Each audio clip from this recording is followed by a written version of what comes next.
ದಿನದ ಮುಂಚೆ ವಿಧಾನ ಪರಿಷತ್ತು ಹಾಗೂ ವಿಧಾನ ಮಂಡಲದ ಅಧಿವೇಶನ ಮುಗಿಸ್ಕೊಂಡು ನಾವು ಬರ್ತಾ ಇದ್ದೇವೆ. ಇವತ್ತು ಉತ್ತರ ಕರ್ನಾಟಕದ ಅಭಿವೃದ್ಧಿಗೋಸ್ಕರ ಇವತ್ತು ಬೆಳಗಾವಿನಲ್ಲಿ ಅಧಿವೇಶನ ಕರೆಯುತ್ತಾರೆ. ಪ್ರತಿ ವರ್ಷ ಚಳಿಗಾಲ ಅಧಿವೇಶನವನ್ನ ಕರೆಯುವ ಉದ್ದೇಶ ಏನಂತಂದ್ರೆ ಕಲ್ಯಾಣ ಕರ್ನಾಟಕ ಉತ್ತರ ಕರ್ನಾಟಕದ ಅಭಿವೃದ್ಧಿ ಬಗ್ಗೆ ಚರ್ಚೆ ಆಗ್ಬೇಕಂತ. ಕೇವಲ ಕಾಟಾಚಾರಕ್ಕೆ ಬುಧವಾರ ಮಾತ್ರ 2 ಬುಧವಾರ ಬಂದು 2 ದಿನ ಶಾಸಕರು ತೀರ್ಕೊಂಡ್ರು ಅಂತೇಳಿ 2 ದಿನ ರಜೆ ಆಯ್ತು. 2 ದಿನ ಮಾತ್ರ 4 ತಾಸು 5 ತಾಸು ಅವಕಾಶ ಕೊಟ್ಟರು ಮಾತ್ರ.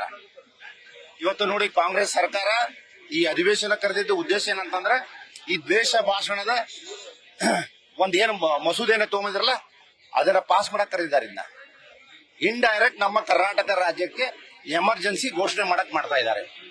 ಇವತ್ತು ನೋಡಿ ಕಾಂಗ್ರೆಸ್ ನಾಯಕರು ನಿರ್ಮಲಾ ಸೀತಾರಾಮನ್ಗೆ ಏಕವಚನದಲ್ಲಿ ಮಾತಾಡ್ತಾರೆ. ಹಿಂದುಳಿದ ವರ್ಗದಿಂದ ಬಂದಂತ ದ್ರೌಪದಿ ಮುರ್ಮು ರಾಷ್ಟ್ರಪತಿಗಳು, ನಮ್ಮ ದೇಶದ ರಾಷ್ಟ್ರಪತಿಗಳು, ಅವರನ್ನ ಏಕವಚನದಲ್ಲಿ ಮಾತಾಡ್ತಾರೆ. ಇವ್ರನ್ನ ಮೊದಲು ಒದ್ದು ಒಳಗೆ ಹಾಕಬೇಕಾಗಿದೆ. ಇದೇನು ಮಸೂದೆ ತಂದಿದಾರಲ್ಲ ಕಾಂಗ್ರೆಸ್ ಸರ್ಕಾರದ ನಾಯಕರು, ಈ ಮುಖ್ಯಮಂತ್ರಿಗಳನ್ನ ಇವ್ರು ಒದ್ದು ಒಳಗೆ ಹಾಕಬೇಕಾಗಿದೆ. ಇಂತ ನಮ್ಮ ನಾಯಕರಿಗೆ ರಾಷ್ಟ್ರಪತಿಗೆ ಅಗೌರವ ಕೊಡೋದು. ರಾಹುಲ್ ಗಾಂಧಿ ಹೋಗ್ತಾರೆ ಪರದೇಶಕ್ಕೆ ಹೋಗಿ ನಮ್ಮ ದೇಶದ ಮಾನ ಮರ್ಯಾದೆ ಹಾಳು ಮಾಡ್ಕೊಂಡ್ ಬರ್ತಾರೆ. 3 ತಿಂಗಳಿಗೊಮ್ಮೆ ಹೋಗ್ತಾರೆ, ಅಲ್ಲಿ ಹೋಗಿ ನಮ್ಮ ದೇಶದ ಮಾನ ಹರಾಜು ಮಾಡ್ತಾರೆ. ಹಿಂಗಾಗಿ ಇವತ್ತು ಕಾಂಗ್ರೆಸ್ ಪರಿಸ್ಥಿತಿ ಎಲ್ಲಿ ಬಂದಿದೆ ಅನ್ನೋ ನಿಮ್ಗೆಲ್ಲರಿಗೂ ಗೊತ್ತಿದೆ. ಇನ್ನೊಂದು 2-3 ರಾಜ್ಯಗಳು ಉಳಿದಾವು, ಅವು ಹೋಗ್ತಾವು. ಆದ್ರಿಂದ ಇಂಥ ಒಂದು ದೇಶ ರಾಜಕೀಯನ ಕಾಂಗ್ರೆಸ್ ಸರ್ಕಾರ ಇಲ್ಲಿ ನಮ್ಮ ರಾಜ್ಯದಲ್ಲಿ ಮಾತಾಡಿದೆ. ತಾವು ಸರಿಯಾಗಿ ತಮ್ಮ ನಾಯಕರ ನೆಟ್ಟಾಗಿ ಮಾತಾಡಕ್ ಕಲಿಬೇಕು. ದೊಡ್ಡ ದೊಡ್ಡ ವ್ಯಕ್ತಿಗಳಿಗೆ, ಗೌರವಾನ್ವಿತ ವ್ಯಕ್ತಿಗಳಿಗೆ ಸರಿಯಾಗಿ ಮಾತಾಡಲ್ಲ. ಇವತ್ತು ದ್ವೇಷ ಭಾಷಣ ಅಂತ ಹೇಳಿ ಮಸೂದೆಯನ್ನು ತಗೊಂಡಿದ್ದಾರೆ. ಆದ್ದರಿಂದ ಇವತ್ತು ಕಾಂಗ್ರೆಸ್ ಪಾರ್ಟಿ ಎಷ್ಟೊಂದು ಹೀನಾಯ ಸ್ಥಿತಿಗೆ ಬಂದಿದೆ ಅಂತಂದ್ರೆ ಯಾವುದೇ ಅಭಿವೃದ್ಧಿಗಳ ಬಗ್ಗೆ ಯಾವುದೂ ಚರ್ಚೆ ಆಗ್ಲಿಲ್ಲ. ವಿಧಾನ ಪರಿಷತ್ನಲ್ಲಿ ಆಗ್ಲಿ ವಿಧಾನ ಮಂಡಲ ಆಗ್ಲಿ ಯಾವುದೋ ಅಭಿವೃದ್ಧಿ ಚರ್ಚೆಗಳಿಲ್ಲ. ಮಂತ್ರಿಗಳು ಕಾಟಾಚಾರಕ್ಕೆ ಬಂದ್ರು, ಕೆಲವು ಮಂತ್ರಿಗಳು ಸೆಷನ್ ಬರ್ಲೇ ಇಲ್ಲ. ಸುಮ್ನೆ ಇದೊಂದು ಏನ್ ಮಾಡ್ಬೇಕು ಅಂತ ಹೇಳಿ ಒಂದು ನಮೂನಿ ಪಿಕ್ನಿಕ್ ಬಂದಾಗ ಬರ್ತಾರೆ ಶಾಸಕರು. ಆದ್ರಿಂದ ದಯವಿಟ್ಟು ಈ ಭಾಗದ ಬಗ್ಗೆ ಚರ್ಚೆ ಆಗಬೇಕು. ಈ ಮಸೂದೆಯನ್ನ ಬಿಡಬೇಕು ಇವತ್ತು. ಯಾಕಂದ್ರೆ ನಾವು ಸಾಕಷ್ಟು ಅವಕಾಶಗಳನ್ನ ಕೇಳಿದ್ವಿ, ನಮ್ಗೆ ಅವಕಾಶಗಳನ್ನು ಕೊಡ್ಲಿಲ್ಲ.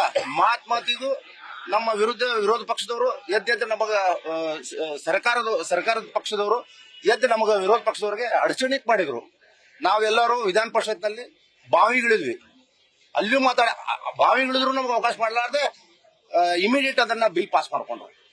ವಿಧಾನ ಮಂಡಳ ಇರ್ಬೋದು, ವಿಧಾನ ಪರಿಷತ್ ಇರ್ಬೋದು, ಎರಡೂ ಇದರಲ್ಲಿ ಯಾರಿಗೂ ನಮ್ಮ ಶಾಸಕರಿಗೆ ಅವಕಾಶ ಕೊಡ್ಲಿಲ್ಲ ಮಾತಾಡ್ಲಿಕ್ಕೆ. ಇಷ್ಟೊಂದು ಒಂದು ಇದನ್ನ ಮಾಡ್ತಾ ಇದಾರೆ ಅಂತಂದ್ರೆ ಇದು ಒಂದು ನಮೂನಿ ಇಂದಿರಾ ಗಾಂಧಿ ಅವರು ಏನು ಹಾಕಿದ್ರಲ್ಲ ಎಮರ್ಜೆನ್ಸಿ, ಹಂಗ್ ಮಾಡ್ದಂಗ್ ಮಾಡಿದ್ವಿ ಈ ಬಾರಿ ಸೆಷನ್ದಲ್ಲಿ ಕಾಂಗ್ರೆಸ್ ಸರ್ಕಾರ. ಆದ್ರಿಂದ ಇದನ್ನ ಬಲವಾಗಿ ನಾವು ಇದನ್ನ ಖಂಡಿಸ್ತೇವೆ. ಇವತ್ತು ನೋಡಿ ಬರೀ ಬೆಳಿಗ್ಗೆ ಎದ್ಕೊಂಡು ಮಾಧ್ಯಮ ಮಿದ್ದವ್ರು ನಿಮ್ಗೆ ಹೇಳ್ತೀನಿ, ಎದ್ದು ಕೂಡ ಯಾವ್ದಾರ ಒಂದು ಹೆಡ್ಲೈನ್ ಇರುತ್ತಾ, ಬಡ ಬಗ್ಗರಿಗೆ ದೀನ್ ದಲಿತರಿಗೆ ಒಂದು ಅಭಿವೃದ್ಧಿ ಕೆಲಸ ಸಂಬಂಧ ಏನಾರ ಹೆಡ್ಲೈನ್ ಇರುತ್ತಾ ಎಲ್ಲಾ ಪತ್ರಿಕೆಯಲ್ಲಿ. ಎದ್ದು ಕೂಡ ಕೊಳ್ಳ ಮುಳ್ಳ DK ಶಿವಕುಮಾರ್ ಸಿದ್ದರಾಮಯ್ಯ ಕುರ್ಚಿ ಕಿತ್ತಾಟ, ಡೆಲ್ಲಿ ಹೈಕಮಾಂಡ್ ಬುಲಾವ್, ಖರ್ಗೆ ಹೇಳ್ತಾರೆ ಎಲ್ಲ ಸರಿದೆ ಅಂತ. ಇವ್ರು ನೋಡಿದ್ರೆ ನಾನು ಮುಖ್ಯಮಂತ್ರಿ ಆಗ್ತೇನೆ ಶಿವಕುಮಾರ್ ಅಂತಾರೆ. ದಿನಾ ಬೆಳಿಗ್ಗೆ ಎದ್ಕೊಂಡು ಹೆಡ್ಲೈನ್, ಒಂದು ಒಳ್ಳೆ ಹೆಡ್ಲೈನ್, ಒಂದು ಬಡ ಬಗ್ಗರಿಗೆ ಒಂದು ಒಳ್ಳೆ ಯೋಜನೆ, ಯಾವ್ದಾದ್ರು ಒಂದು ಸೈನಿಕರಿಗೆ ಒಂದು ಒಳ್ಳೆ ಇದನ್ನು ಯೋಜನೆ ಕೊಟ್ಟಿದಾರ. ಎಷ್ಟು ಜನರಿಗೆ ಬಡ ಜನರಿಗೆ ಇವತ್ತು ವಸತಿ ಸೌಕರ್ಯ ಇಲ್ಲ, ಅದನ್ನ ಕೊಟ್ಟಿದಾರ. 2 ತಿಂಗಳಾಯ್ತು ಪೇಪರ್ ನಲ್ಲಿ ಹೆಡ್ಲೈನ್ ಬರೀ ಇದನ್ನೇ ನೋಡ್ತಾ ಇದೀವಿ ನಾವು. ಒಂದು ಅಭಿವೃದ್ಧಿ ಕೆಲಸ ಬಗ್ಗೆ ಏನೂ ನೋಡ್ತಾ ಇಲ್ಲ ಪತ್ರಿಕೆಯಲ್ಲಿ ಇವತ್ತು ನಾವು. ಆದ್ರಿಂದ ನಾನು ಬಲವಾಗಿ ಈ ಮಸೂದೆಯನ್ನ ನಾವು ಇವತ್ತು ನಮ್ಮ ಮಂಡಳ ಅಧ್ಯಕ್ಷರು ರಾಜು ಕಾಳೆ ಅವರಿದ್ದಾರೆ, ಇನ್ನೊಬ್ಬ ಮಂಡಳ ಅಧ್ಯಕ್ಷರಾದಂತ ಮಂಜುನಾಥ್ ಅವರಿದ್ದಾರೆ, ನಮ್ಮ ನಾಯಕರಾದ ಲಿಂಗರಾಜ್ ಅವರಿದ್ದಾರೆ, ಸಾಕಷ್ಟು ನಮ್ಮ ಪಕ್ಷದ ಎಲ್ಲ ನಾಯಕರಾದ 2 ಮಂಡಳದಿಂದ ನಾವು ತಹಶೀಲ್ದಾರ್ ಮೂಲಕ ಗವರ್ನರ್ಗೆ ನಾವು ಮನವಿ ಸಲ್ಲಿಸ್ತಾ ಇದ್ದೇವೆ. ದಯವಿಟ್ಟು ಈ ಮಸೂದೆಯನ್ನ ಮಾನ್ಯ ರಾಜ್ಯಪಾಲರು ಇದನ್ನ ವಿರೋಧಿಸಿ ಇದನ್ನ ಕಸದ ಡಬ್ಬಿಗೆ ವಾಪಸ್ ತಗೋಬೇಕಂತ ನಾನು ವಿನಂತಿಸ್ಕೊಳ್ತೇನೆ.